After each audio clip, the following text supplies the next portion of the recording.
And now it's time to start off with our first talk.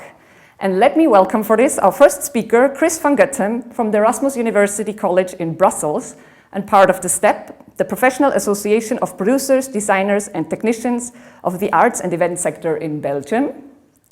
This association represents stage technicians, scenographers, producers and architects throughout the entire cultural spectrum.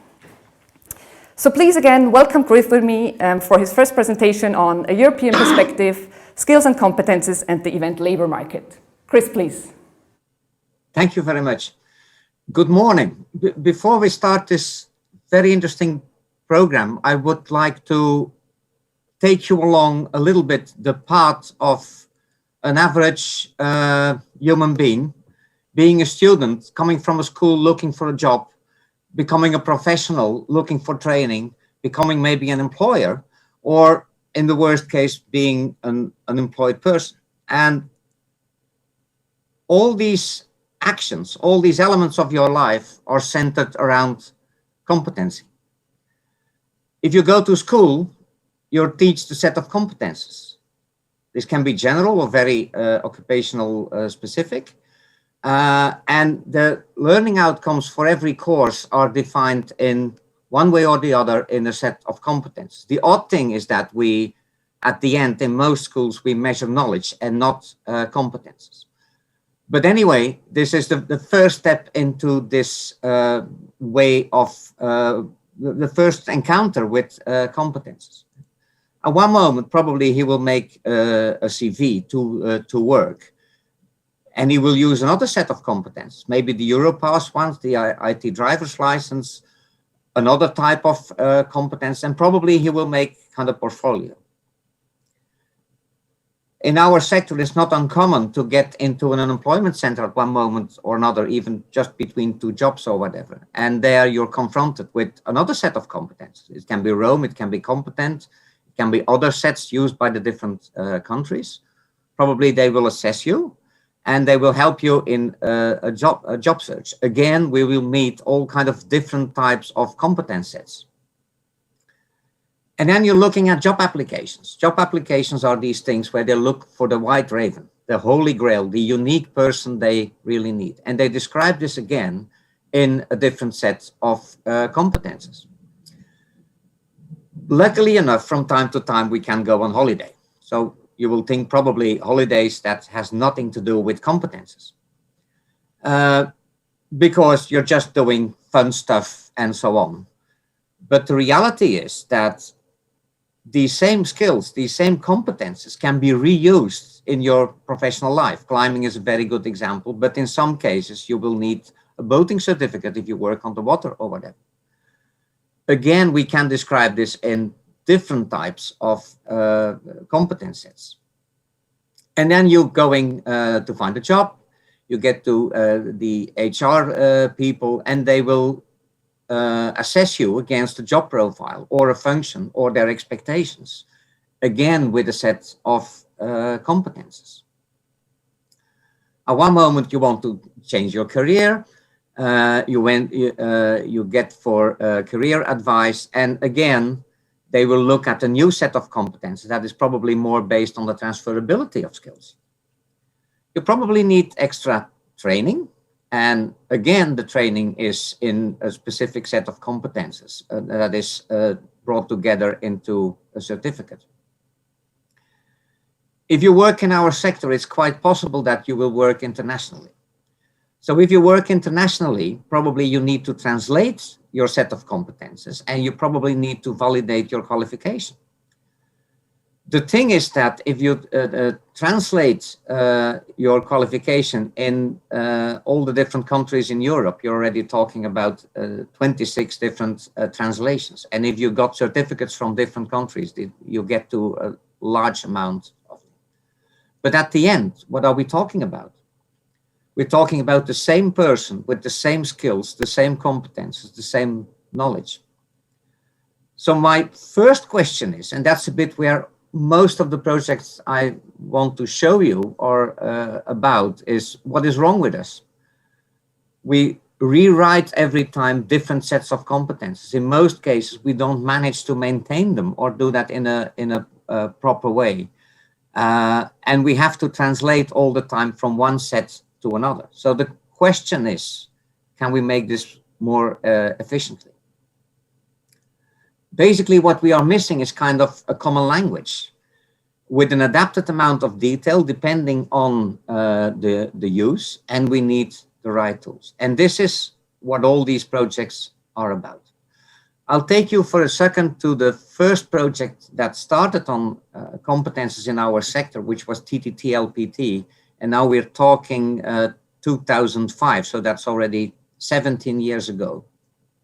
And we had the fantastic idea to describe occupations in Europe.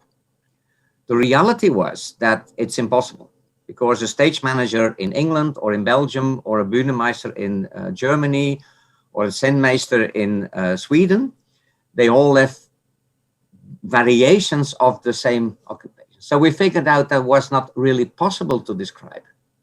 But what we could do is describe the competences, because at the end, somebody has to do it. So within the whole theater world in that case, we were able to describe, okay, what are the different competences we would need to make a theater running?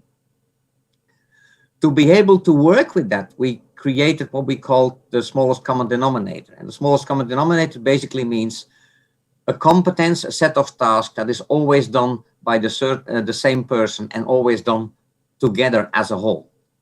And we developed the first version of a numbering structure, a way of organizing these competences so they would become reasonable. Way later, we worked together to develop the ESCO nomenclature. And we used, in fact, all what we learned from this first project to describe the technical occupations in the same way. ESCO is great, but it's made for a specific purpose. It's not made with enough detail and enough accuracy to use that for all the functions we need. A solution was found way later.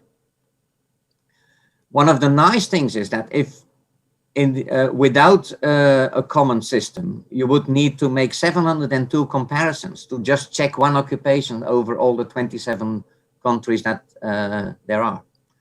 While if you have a common language, you only need 27 times, and it becomes way more easy to work together between different countries if we have a common language on how to describe these competences. So that was really a great advantage. Based on ESCO, we started to develop bit by bit little parts and pieces that end up into the TEBEVAT project. One of the projects we did was Q1 Go, which was a local Flemish project. And there we started to see, okay, how can we make these competences? How can we make them easier accessible and usable for the end user? The idea of Q1 Go was that we would develop a system to support people that are doing work placements or practice on the floor. And we developed the first system with rubrics, so they could be structured, followed up in a structured way. You could focus talks with apprentices in a way that you only focus on the differences, on where the mentor and the candidates are not agreeing about the level you have. And there was a first initial idea of creating a portfolio. Another project, and I think Bastiaan will talk about that later today for a second, is the ETE project, where we just took a very limited amount of 10 ESCO competences that were related to health and safety.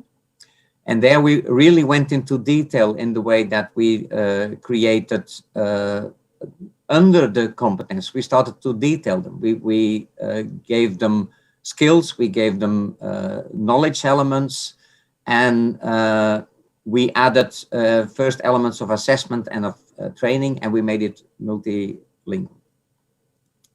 A side project was the LA project, where we used this whole setup we already had to create new training tools, the virtual and digital training tools. And there we were confronted with the idea of to create a learning wallet, a place where all the information about your learning could be gathered together, partly manually, partly automated with information coming from these tools. And then we got into the first TEBEVAT project, where we started working on portfolios, on mentor training, experiment with a credit system, and look into the way how we would assess a portfolio. Because in the ETE project, sorry, the ETE project was really based on assessing people on the floor. And in the TEBEVAT project, we worked more towards portfolio assessment. On the run, we had the talk project, and the talk project was kind of an overview after 10, 15 years. Okay, what did we develop? And give it a more theoretical background, better understanding, and describing exactly how you could describe a qualification, how we could create a sectoral layer which translates ESCO competences into concrete usable elements for all different types of tools. There we started to think about credits, in fact, micro credits for competences. So it would be easier to relate between towards the assessment criteria of the different countries. And we introduced levels. Both credits and levels are indicators. They're not absolute figures, but they give people an idea and make it easier to find. One of the most important things, I think, of the talk project was that we developed principles behind a European qualification. Everybody said to us, it's not possible because qualification is a national authority. But we found a way by cooperating together with different partners that agree on each other's certificates, each other qualifications, to develop a qualification which maybe is national, but which is international recognized. And we figured out that the first thing we absolutely need is transparency. And there is where the competence set comes in. Because we need a common language, a common competence set, sorts that part of the thing out. A second thing is you need trust. We have to be sure that if somebody else assesses a person for a qualification, that we can trust this. And there you need the whole set of quality criteria. I get back to that later today. And the third thing, which we found very important, is that the national authority and the freedom of the way you organize your education and what you educate should be central into this thing. And this we kind of solved with an agreement that if you have 70% of a set of competences, we can talk about the same occupation and it should be exchangeable between the different countries. This path goes on. Only a month ago, we started to develop a new level 5 education program with 4 tracks in my own home school. And we use ESCO as learning outcomes. And we detail them further into a sectoral layer structure. So we've gone a long way, but there is still a lot of things that need to be done or can be done. The same set can be used for job matching, for permanent assessment, or for in-company training. I'm sorry. So what we create by all these projects together, bringing them all together now into the TEBEVAT project, is kind of a backbone of competences. They're linked to ESCO, so they have an international dimension. They give enough sectoral detail so we can work with them in all different types of tools. They're open source and you can add new information to it. And by doing so, other parties can create new tools. And important, we split the content and the tool in the way the descriptions are fixed and are used by everyone, but the tools can be created by everyone and they can be brought all together. So by working together, we're able to go a lot further in this. This backbone of competences, which is the core of this whole thing, helps us in creating better understanding, creating trust between the different partners, and it guarantees the freedom of education. So I talked a little bit too fast, I think, but I want to thank you very much for the attention. Thank you very much, Chris, for your presentation, for this excellent overview and clear introduction. I'm sure not many of us knew about the ESCO and its impact in the European Union. And with that, I would say we continue with our next speaker. Or Chris, maybe just could you sum up the most important points of your talk for us before we start with our next guest speaker, with our keynote speech from Professor Mark Brown? Could you highlight what is the key takeaway for the audience? I think the key takeaway is that you need a common language. If we want to work together, we have to understand what we talk about. And this sounds very simple, but in reality, it's very difficult. In the way, one example is if you talk about the stage manager, which is a term we're using all over the world, but we're meaning different things. In some countries, you have a stage manager of a company, and on the other hand, you have a stage manager of the house, and they have different functions and they need a different set of competences. In some countries, there is a strong artistic part into this job. In other countries, it is just a coordinating technical function. So if we have a common language and we focus not on the job title, but we focus on the competence set, then we are able to understand each other. Then we are able to create tools for education. Then we can assess people on what we want to know. We can create job profiles with that. And by using the same language for all these different functions and linking it to a European nomenclature that is also used by all the unemployment centers, for example, you create one common point where all the information can be linked to. In fact, it's like a backbone where everybody can add their tools, their portfolios, their whatever you do within this range, you can all bring that together, and it becomes possible to exchange from one tool to another. I can prove something in a school and it gets into my portfolio, and then I'm going to work and I'm adding other stuff to it to make it stronger. And you're not having to redo everything. That is one example. Another example is we created this education program in my school. It's automatically translated in all the ESCO languages. So we don't need to find translators. Everybody understands what we're talking about.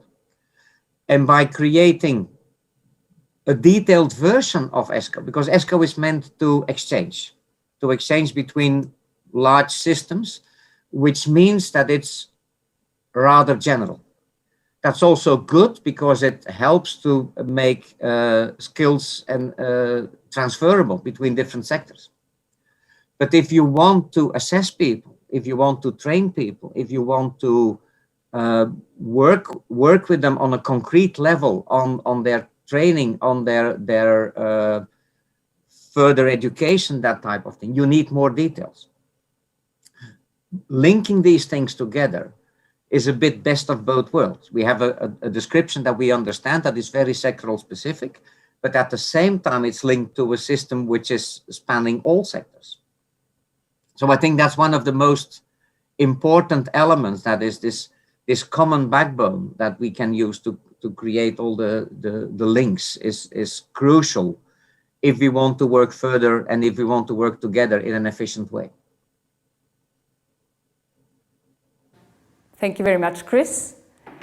I think we understood that we need a common language and more details for ESCO, and I'm sure we will hear also more about this. Thank you very much for highlighting this in such a clear way.